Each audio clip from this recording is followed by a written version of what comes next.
Graças e paz, amados. Tudo bem contigo? Graças e paz, você que está em casa. Muito obrigado por permitir nós entrarmos na sua casa. Amém?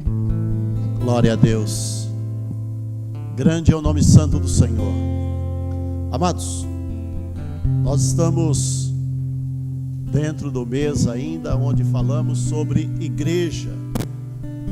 Você concorda que igreja é uma ideia de Deus? Que Deus planejou a igreja?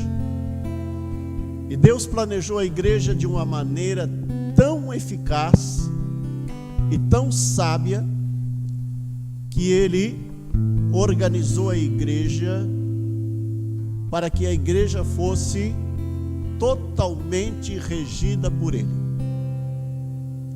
Então a igreja que tem a intervenção de qualquer coisa não é a igreja que foi instituída por Ele. Porque nós temos que ter o quê? A direção dos céus, a direção de Deus, para que nós possamos ter uma igreja pura, sadia e cheia da graça do Senhor. E hoje nós vamos entender um pouquinho sobre essa organização da igreja, o governo da igreja e o que o Senhor prepara para a sua igreja. Amém? Então nós vamos lá no livro de Efésios, no capítulo 4. Livro de Efésios, capítulo 4. Me dá um pouquinho só de retorno aqui para mim. Glória a Deus. Marcos 9:41.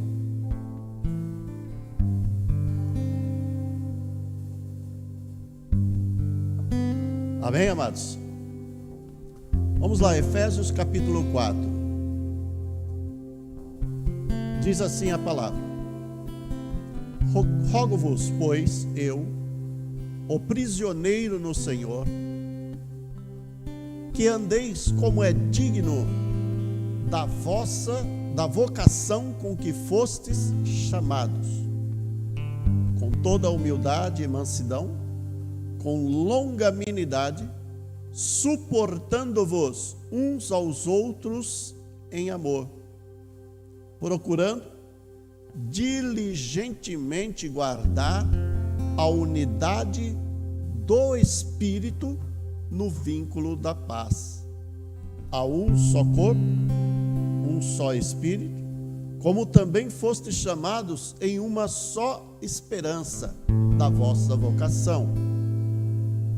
Um só Senhor, uma só fé, um só batismo, um só Deus e Pai de todos, o qual é sobre todos e por todos e em todos vós.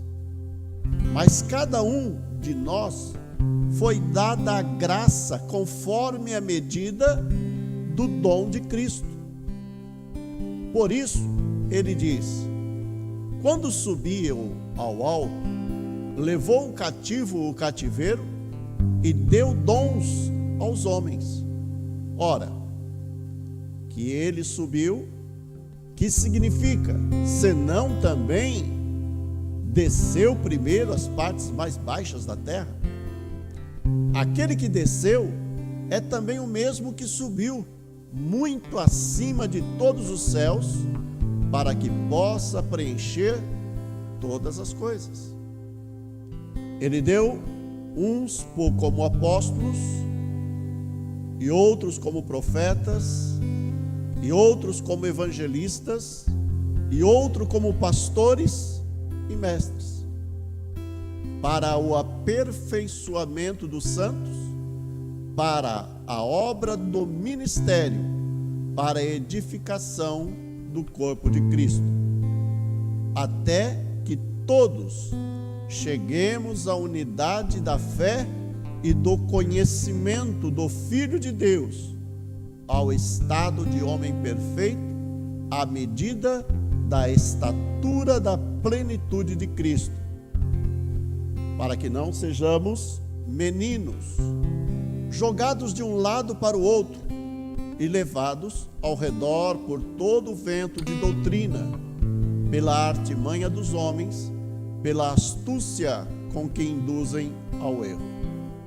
Antes, falando a verdade em amor, cresçamos nele em todas as coisas, no cabeça que é Cristo, do qual o corpo inteiro, bem ajustado e ligado pelo auxílio de todas as juntas,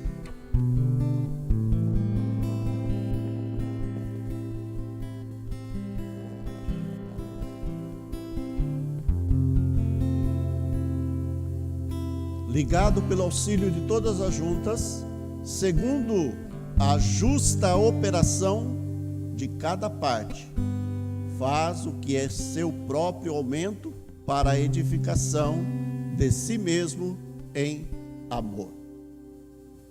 Amém? Vamos meditar um pouquinho nessa palavra, para que nós possamos entender o que é que Deus instituiu para a nossa edificação. Primeiro, Ele determinou a igreja que seja um lugar de reunião.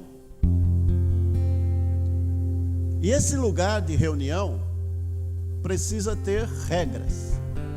Diga aí para o seu irmão: todo lugar que junta-se mais ou duas pessoas tem que ter regras. Veja que a regra, ela está em todos os lugares da nossa vida. Todos os lugares.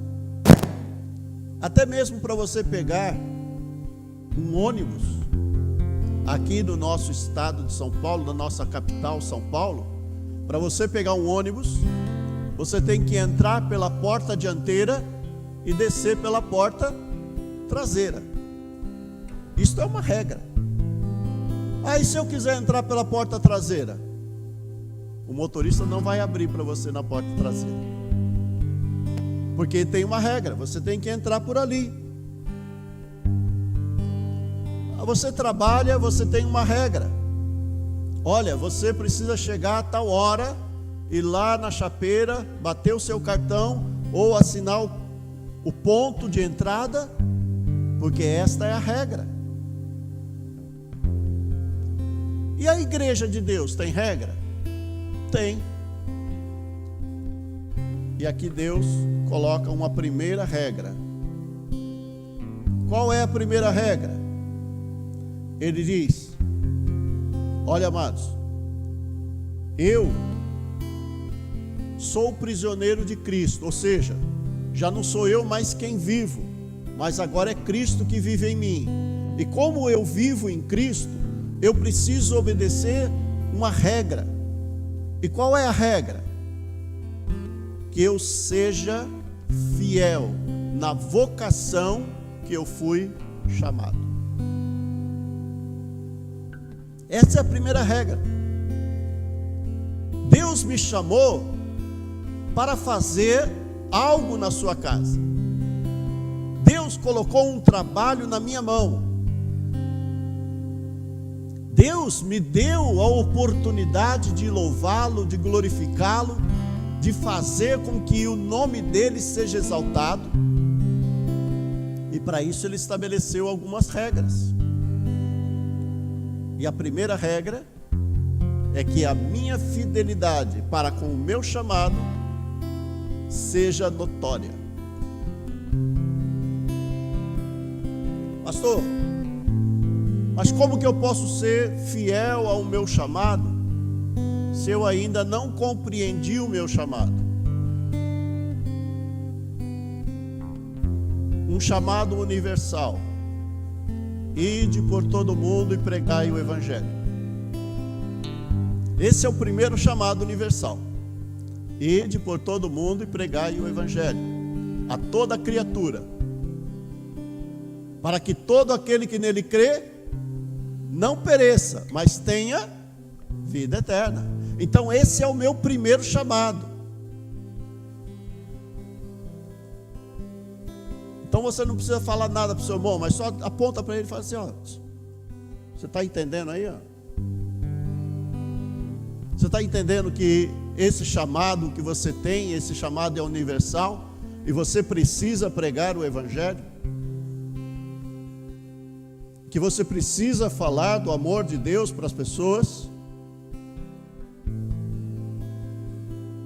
Só que para você pregar o Evangelho e falar do amor de Deus, surgem mais algumas regras. Olha só o que está escrito no versículo 2. Você tem que estar debaixo do teu chamado. Mas debaixo do teu chamado, você tem que estar o quê? Com toda humildade e mansidão, com longanimidade, suportando-vos uns aos outros em amor. Sabe o que significa isso? Que você vai encontrar pessoas que vão compreender a tua mensagem rapidamente e vão entrar por um caminho direito. Outros vão demorar para entender, outros vão ser médios para entender. Por quê? Porque cada um tem um tempo.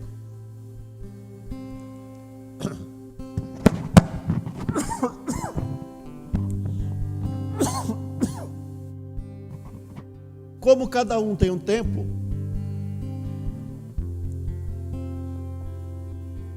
eu preciso aprender a respeitar o tempo de cada um. Então é uma regra que Deus está colocando para nós. E como que eu consigo suportar o tempo das pessoas? Com amor.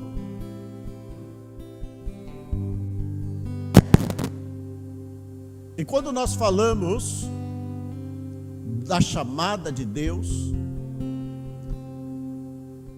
eu quero colocar aqui para você que um evangelista, ele tem esse amor nato. Quando ele é posto neste cargo de evangelismo, ele tem um amor nato pelas vidas. Ele consegue amar o pecador de uma maneira de carregar aquele pecador no colo, mesmo que ele está errando, mesmo que ele está fazendo coisas erradas, ele suporta o erro daquela pessoa e traz aquela pessoa para a igreja com todo amor, todo carinho, para que aquele que recebeu o dom de pastorear possa pastorear aquelas pessoas. Porque o pastor também tem o amor de curar feridas. Olha só que coisa interessante. Veja como que a igreja é estruturada. O evangelista vai no campo, ele prega a palavra, traz a pessoa e diz assim para o pastor: cuida. E o pastor então dá o banho, cura as feridas, passa o óleo, para que aquela pessoa possa sentir-se bem. Que interessante, né? E aí dentro do rebanho, ele já curado, já restaurado das suas feridas,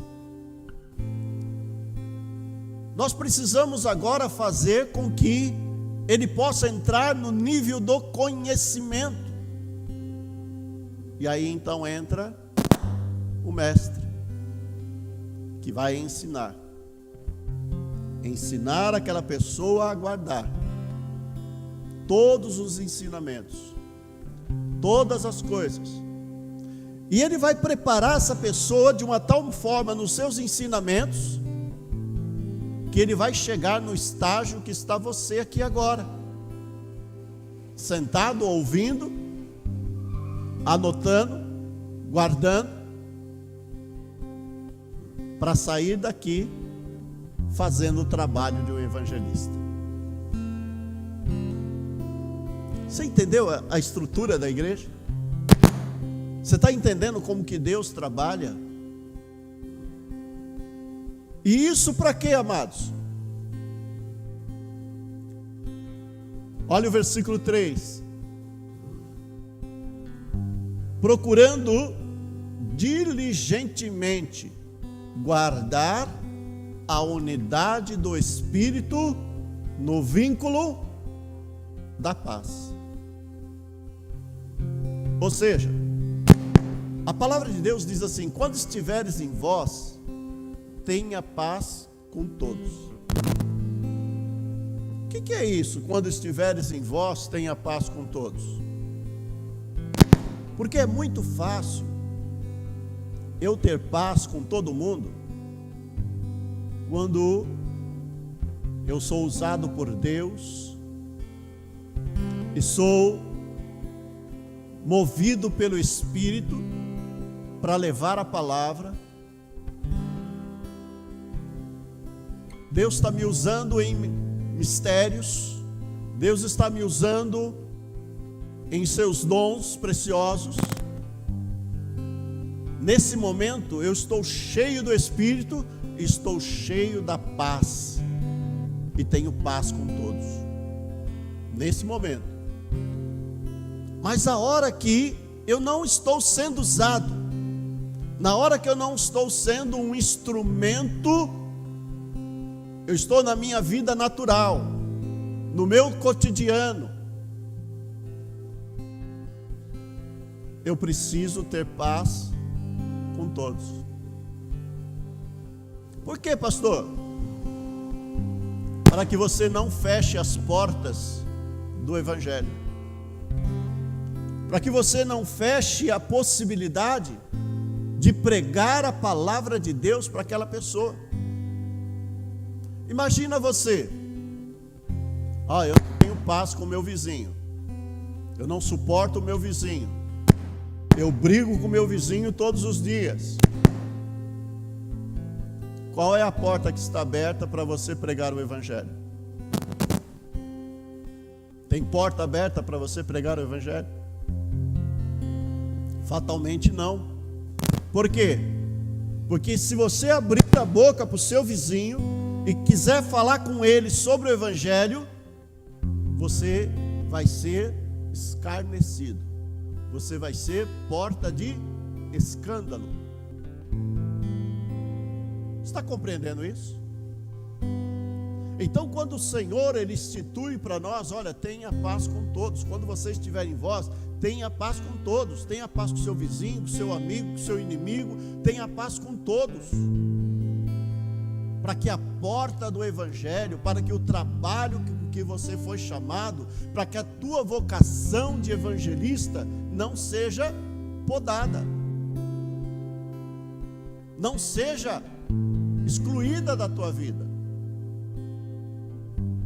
Para quê?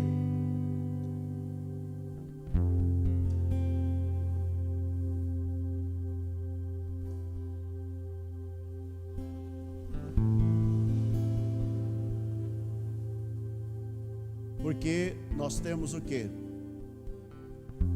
Versículo 4 diz assim: há um só corpo e um só Espírito,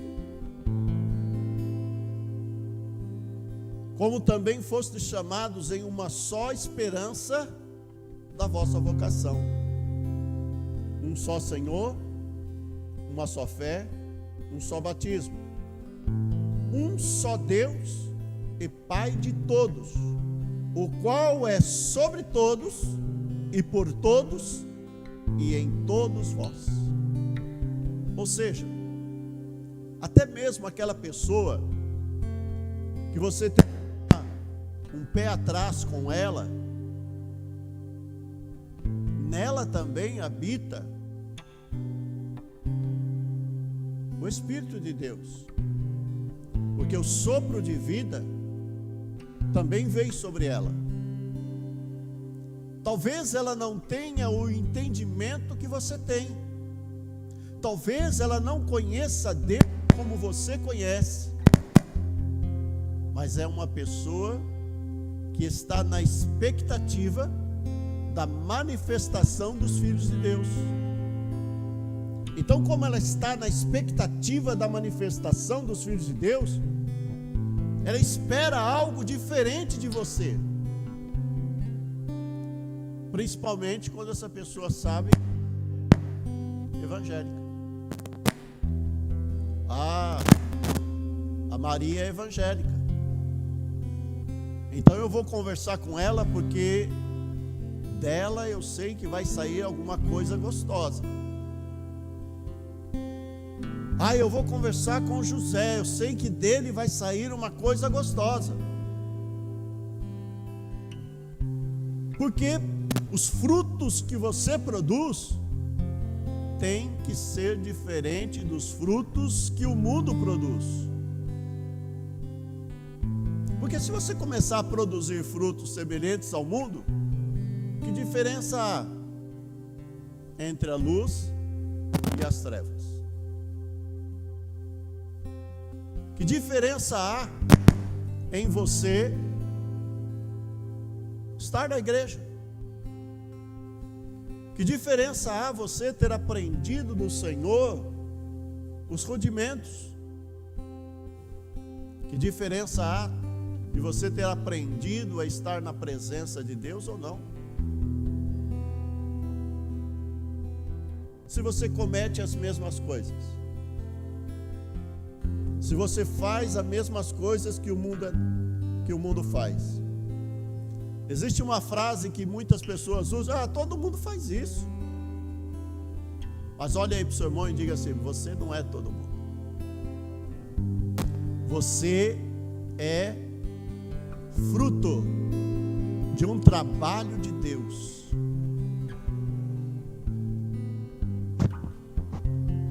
Trocar? Tá ruim? Aí tá. Então, estou aguardando. Então veja, nós somos frutos de um trabalho de Deus na nossa vida. E nós precisamos então trabalhar isso cada dia mais. Fazer as coisas acontecer cada dia mais. Para quê? Para que os frutos que estão em mim sejam notórios.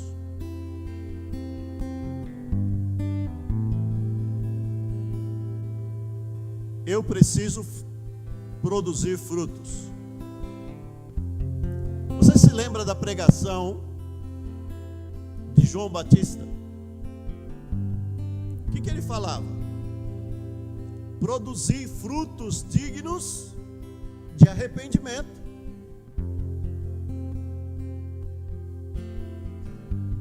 Produza frutos dignos de arrependimento. Então é necessário que eu comece a produzir frutos, e esses frutos venham a trazer as pessoas ao conhecimento da verdade. Olha, meu irmão, olha, minha irmã, olha, tem algo que está acontecendo assim. Olha, tem algo que é isso assim, eu preciso trabalhar isso. Olha, eu preciso te ensinar isso para que você possa ter uma vida tranquila. A igreja, ela precisa atingir, vou trocar aqui de microfone.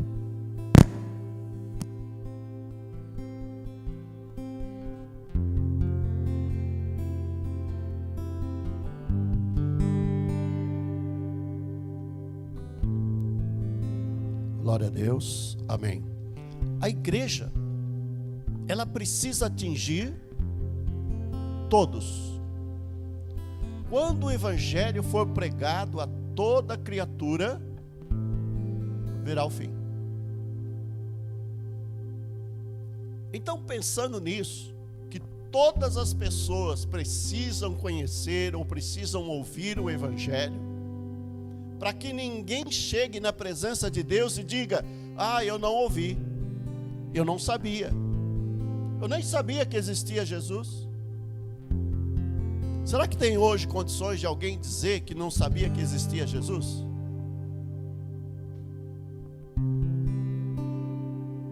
Então olha o que o Senhor fez. Olha o versículo 8.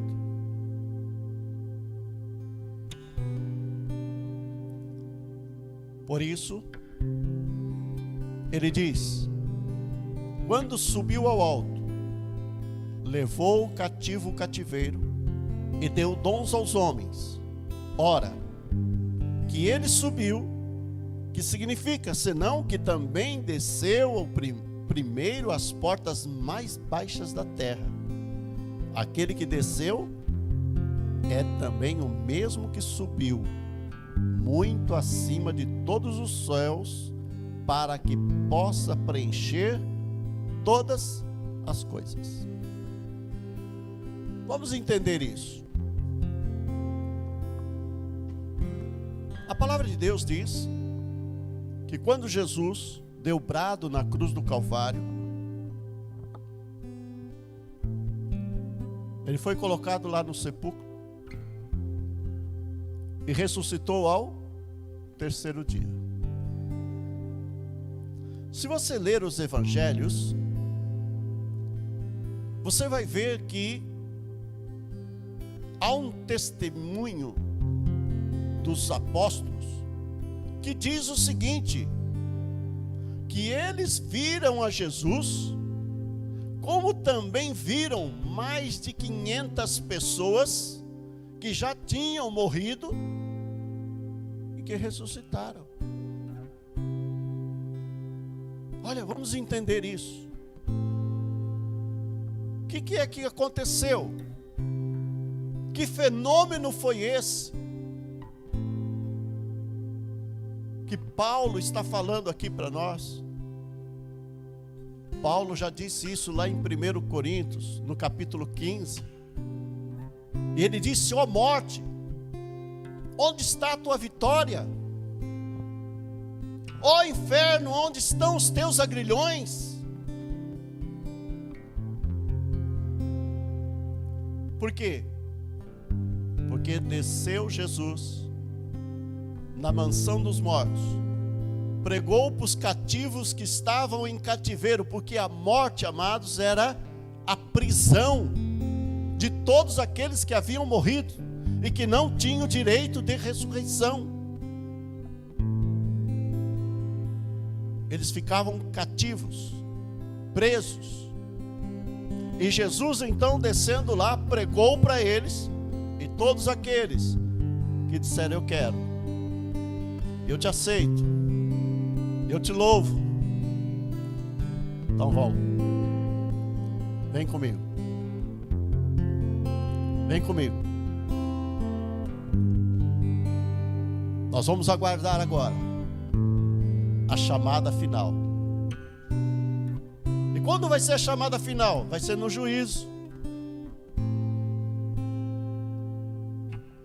Não vamos aqui falar de escatologia, porque não é esse o propósito, mas vamos falar da igreja de Deus, que Deus planejou a igreja dele de uma maneira extraordinária, para que todo aquele que nele crê não pereça, mas tenha vida eterna.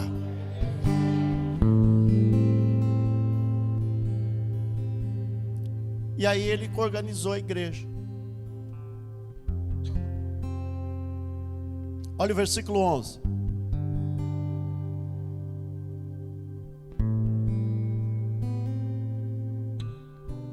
Eu gostaria de ler, que você lesse junto, mas que lesse bem alto, para que os irmãos de casa também ouvissem. Vamos lá, eu vou ler de acordo com o que está ali no telão, para que nós possamos ler todos juntos e uma mesma palavra. Vamos lá, 1, 2, 3. Assim ele designou alguns para apóstolos, outros para profetas, outros para evangelistas e outros para pastores e mestres.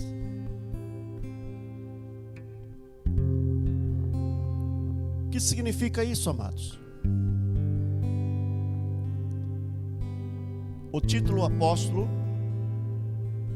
significa que você recebeu uma missão de envio. Você foi enviado a determinada obra, a determinado trabalho, a determinada situação. Então hoje nós temos, por exemplo, os apóstolos designados a cuidar de um rebanho grande, de um rebanho que estão divididos em várias igrejas, várias unidades, vários locais. Então ele recebe uma missão de coordenar várias igrejas. Ele recebeu essa missão. Os profetas, a palavra de Deus diz assim, que no lugar que não houver profecia, o povo perece. Olha que coisa grande.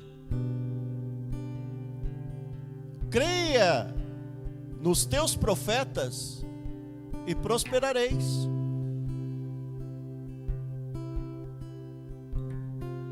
Que interessante isso.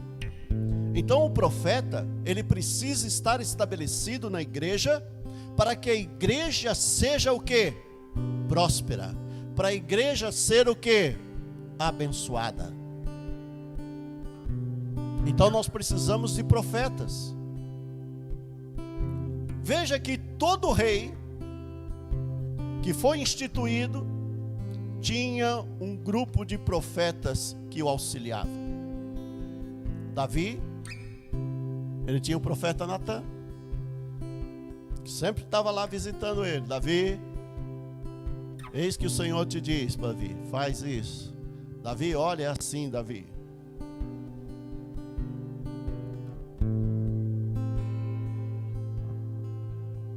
E vemos outros profetas, e vemos outros servos de Deus, outros reis, que chegam assim nos profetas e dizem assim: consulte ao Senhor, para que veja o que o Senhor nos diz a respeito disso. Então nós precisamos estar sempre buscando em Deus, buscando no Senhor um direcionamento. Diga para o seu irmão assim, ó: precisa estar no Senhor buscando um direcionamento. Mas pastor, se eu não tiver um profeta do meu lado, como é que eu faço? Em todo mundo, em todos os crentes, você tem um pouco de apóstolo, você tem um pouco de profeta, você tem um pouco de pastor, você tem um pouco de evangelista, você tem um pouco de tudo aquilo que o Senhor colocou aqui, você tem um pouco. Só que tem coisas que vão se destacar mais na tua vida do que outros. Quando você estiver pregando o evangelho, ali está o dom do evangelismo. Quando você estiver ensinando uma pessoa as coisas do evangelho, está ali o dom de mestre. Quando você estiver cuidando de uma pessoa, está ali o dom do pastorear. Muitas vezes nós podemos, não tenho este dom, então destaque. Mas eu tenho ele. Então quando te faltar um profeta, a palavra de Deus diz assim: clama a mim e responder-te-ei, e anunciar-te-ei coisas grandes e firmes que ainda não sabes. Senhor, eu preciso de um direcionamento, não tenho nenhum profeta aqui para que eu possa consultar. Então consulte ao Senhor. Vinde todos aqueles que têm de sedes, e comprai sem dinheiro e sem preço.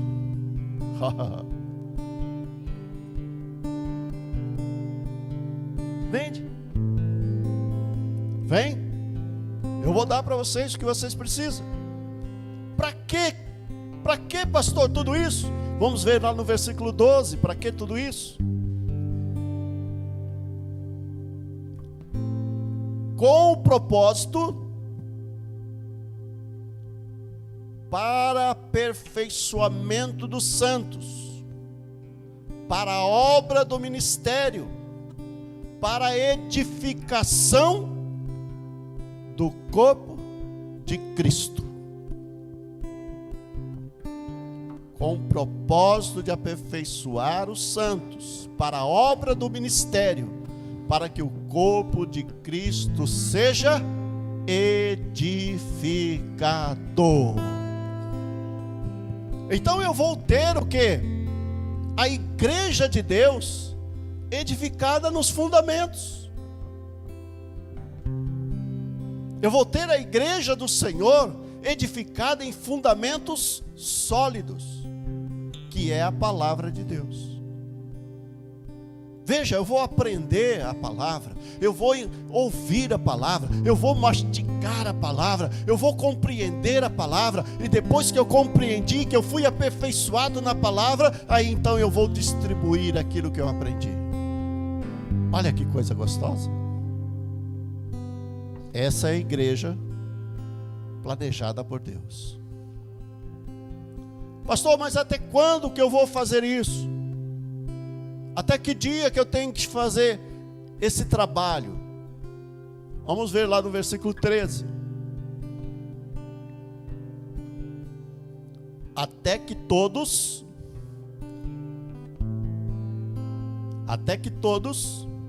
alcancemos a unidade da fé e do conhecimento do Filho de Deus e cheguemos à maturidade, atingindo a medida da estatura da plenitude de Cristo. Agora olha para você e mede. Você já está na estatura de Cristo? Você já foi aperfeiçoado? Você já foi aperfeiçoado ao ponto de ser chamado filho? Quantos são filhos? Então você já foi aperfeiçoado até o momento de ser chamado de filho. Então você já recebeu a adoção. Aquela adoção que chama e clama Abba Pai. Sabe o que significa isso? Quando você fala Abba Pai, você está falando, ô paizinho. Ó, você está chegando no quê? Na intimidade. Eu sou filho, eu tenho intimidade com Ele. Eu sei entrar na casa dele, eu sei sair.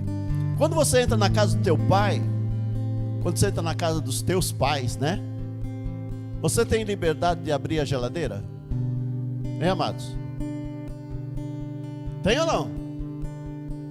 Quem tem aqui a liberdade de chegar na casa do pai e abrir a geladeira? É assim. Sabe por quê? Porque é teu pai. Porque é tua mãe.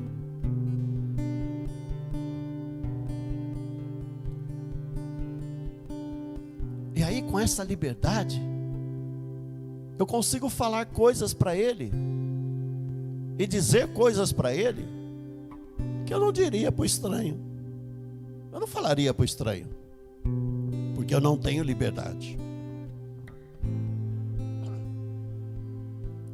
Só que essa liberdade, amados, é uma liberdade que eu preciso medir ela. O meu pai, a minha mãe me dá liberdade. Mas ela é uma liberdade o quê? Irrestrita? É uma liberdade irrestrita? Não, é uma liberdade com limites. Até aqui você pode. Concorda ou não? Hein? Até aqui. Você tem uma liberdade com respeito. Você tem uma liberdade com admiração. Você tem uma liberdade subordinada. Limitada. Assim também é Deus. Então veja o versículo 14 para nós compreendermos até onde vai essa liberdade que Deus nos dá.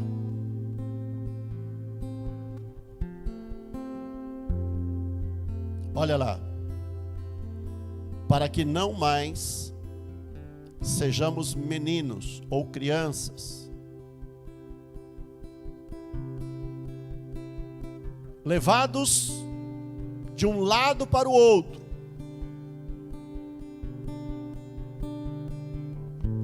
Por todas as ondas de entendimentos, por todas as ondas de conhecimentos, mas que nós sejamos fundados, fundamentados na palavra, para que não sejamos o que? Jogados de um lado para o outro, por todo vento que sopra. Olha, Deus está mandando fazer isso, eu vou correndo lá. Deus está mandando fazer isso, eu vou correndo lá. Olha, Deus mandou eu dizer isso. Amados, então veja que um dos fundamentos é a profecia, não é? Só que eu preciso aprender, eu não posso ser menino ao ponto de fazer tudo que me mandam fazer, mas eu preciso ter inteligência, sabedoria. Outro dia eu estava ouvindo uma mensagem, e nesta mensagem até me chamou a atenção. Teve uma determinada pessoa que subiu ao monte, lá orando. Ele teve um entendimento de que todas as vezes que ele iria usar o púlpito, era para que os irmãos se levantassem, pulassem e glorificassem a Deus. E aí ele foi convidado para ir num culto e falou: irmãos, eu fui no monte e Deus falou comigo que todas as vezes que eu viesse aqui no púlpito, que eu levantasse a igreja, que a igreja recebesse a unção e pulasse, cantasse e falasse e não sei o quê. Então foi aquele movimento na igreja. E tinha um outro pastor convidado para ministrar a palavra. E ele coçava a cabeça e dizia: meu Deus, eu não acredito que essa igreja está fazendo isso. Eu não acredito. E aí quando ele tomou o púlpito, ele disse assim: amados, louvo pela vida do nosso irmãozinho tal, que fez um movimento aqui na igreja. Mas eu quero dizer para os irmãos que eu também fui ao monte. E Deus mandou que vocês dessem um tapa na cara de cada um. Vocês vão me obedecer? Vai ter movimento aqui?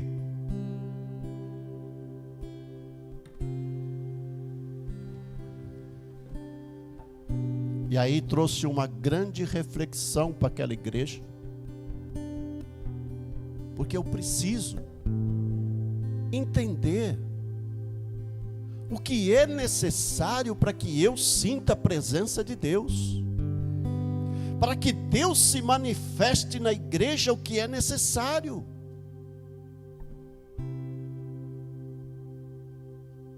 Olhe para o seu irmão e diga assim: sabe o que é necessário? Que a tua comunhão esteja plena.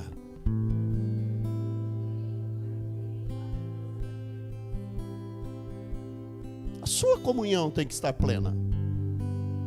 Porque não é um gesto, não é uma atitude que pode te levar à plena comunhão com Deus, mas é o teu viver com Ele que vai levar você a uma plena comunhão com Ele, que vai estabelecer a igreja dele permanente na tua vida. E não é por momento, não é por fração de segundos, não é para fração de minutos que você vai demonstrar que Deus está presente na sua vida. É todo dia, toda hora.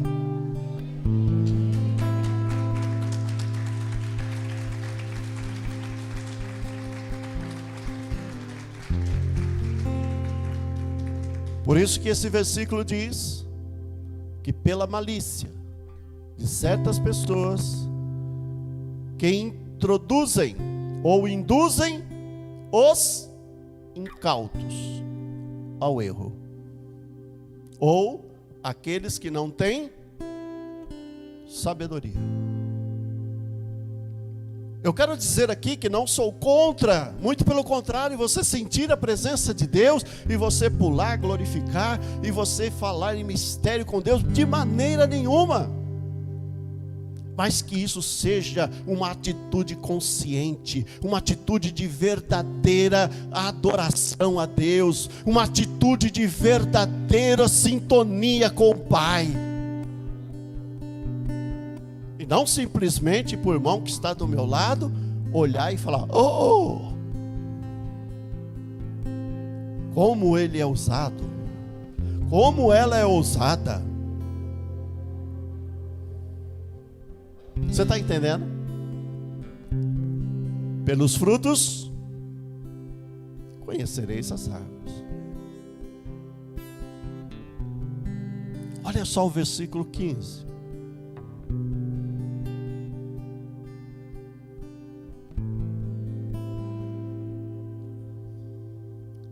Antes, falando a verdade em amor, crescendo nele em todas as coisas, no cabeça. Quem é o cabeça? Cristo. Então eu tenho que olhar para o autor e consumador da nossa fé, Jesus Cristo. Jesus Cristo. Ele é o meu espelho. Ele é o meu norte. É nele que eu vou fixar os meus olhos e vou seguir. É na palavra dele que eu vou estar fundamentado, porque ele é a igreja. Ele é a pedra fundamental da igreja. Ele é a pedra de esquina que foi rejeitada pelos edificadores. Então é nele. E não posso lançar outros fundamentos que não seja em Cristo.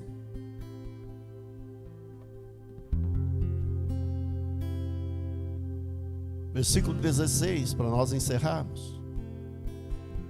Do qual o corpo inteiro, a igreja inteira, bem ajustada e ligada, pelo auxílio de todas as juntas, segundo a justa operação de cada parte, efetua o seu crescimento para a edificação de si mesmo em amor. Cada parte realizando a sua função, cada parte fazendo aquilo pelo qual foi chamado, nós teremos um corpo ajustado. Veja, que se compararmos com o nosso corpo físico, em cada dobra do osso, cada junta, tem uma articulação, tem uma fibra que consegue, por exemplo, fazer esses movimentos através dos músculos. Eu consigo abrir minha mão, fechar minha mão, eu consigo movimentar, eu consigo trocar os passos, eu consigo abrir os braços, eu consigo mexer o pescoço. Tudo isso porque meu corpo está ligado. Ligado. De repente, a minha perna começa a coçar. Eu digo assim para a mão, meu cérebro fala assim: mão, vai lá, coça a perna dele. Olha que coisa gostosa. E se a mão fosse desobediente? O cérebro fala: mão, coça a perna dele. Eu não, ele que se vire. Aí eu teria que vir aqui, procurar um lugar, igual os animais, né? Você vê que animais, por exemplo, chegam numa árvore e fica lá se esfregando na árvore. Por quê? Porque mesmo que ele mande um comando para o cérebro, esfrega as tuas costas, né? Ele não tem essa mobilidade, ele não tem essa inteligência de fazer isso. Mas nós temos. Então nós somos aqui um corpo inteligente. Diga aí para o seu irmão, você é um corpo inteligente. Então quando Deus dá o comando para o cérebro, que é a cabeça, Jesus Cristo, que é a cabeça do nosso corpo, Ele diz, olha, ore pelo teu irmão. E você faz o quê? Corpo. Dobre os seus joelhos. Boca. Clama a Deus. Língua. Comece agora a soltar palavras para que Deus, para que o céu se mova na direção daquela pessoa. Você está vendo o corpo bem ajustado, como é que é? Então nós fazemos parte de um corpo, e somos um corpo, que é a igreja. E sendo eu ajustado no corpo, eu vou receber comandos e vou executar os comandos. Mas se eu tiver uma mão rebelde, mão, coce a perna, não vou, não quero.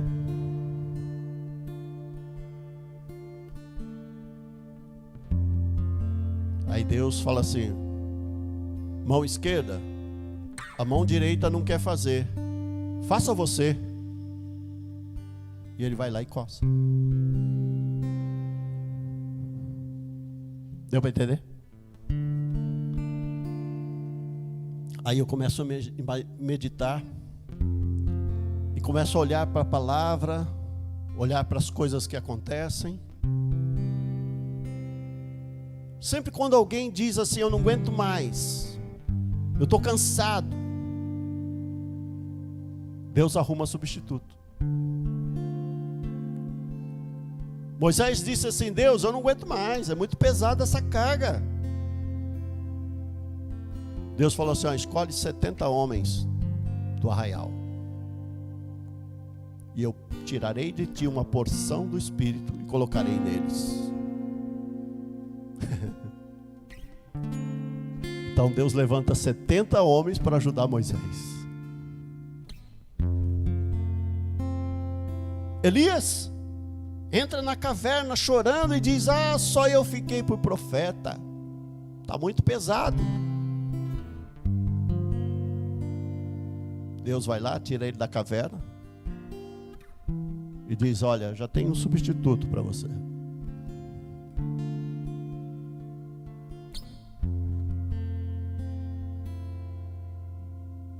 Você está cansado? Você está fazendo aquilo pelo qual você foi chamado a fazer? Você está sendo fiel ao teu chamado? Você está obedecendo aquele ide que o Senhor deu? Aquela que você pegou na tua mão para fazer?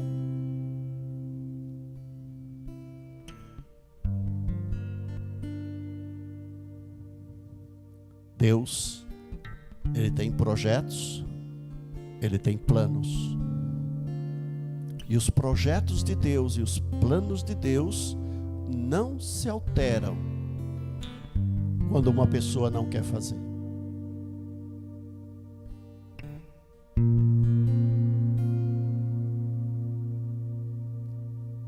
Então eu vou dizer uma coisa para nós finalizarmos. Não sejais negligentes ao teu chamado. Não sejais desapercebidos àquilo que Deus pôs na tua mão. Mas agarra isso com todas as forças. E fala, Senhor, eu quero ser o mais fiel no meu chamado. Eu quero estar o mais presente no teu querer. E se você não sabe o querer de Deus, se você não conhece ainda o teu chamado, comece agora, hoje, a partir de hoje, já a dizer, Deus, revela o meu chamado. Põe no meu coração aquilo que o Senhor quer que eu faça. E isso vai começar a arder no teu coração. Isso vai começar a queimar. E você vai sentir prazer naquilo que você faz. Tudo aquilo que você faz na igreja que te dá prazer é o teu chamado. Não aquilo que não dá prazer, mas aquilo que dá prazer. Eu gosto, sabe, de fazer tal coisa. Você sabe do que você gosta de fazer na igreja? Então esse é o teu chamado. Porque Deus faz ferver no teu coração. Amém, amados?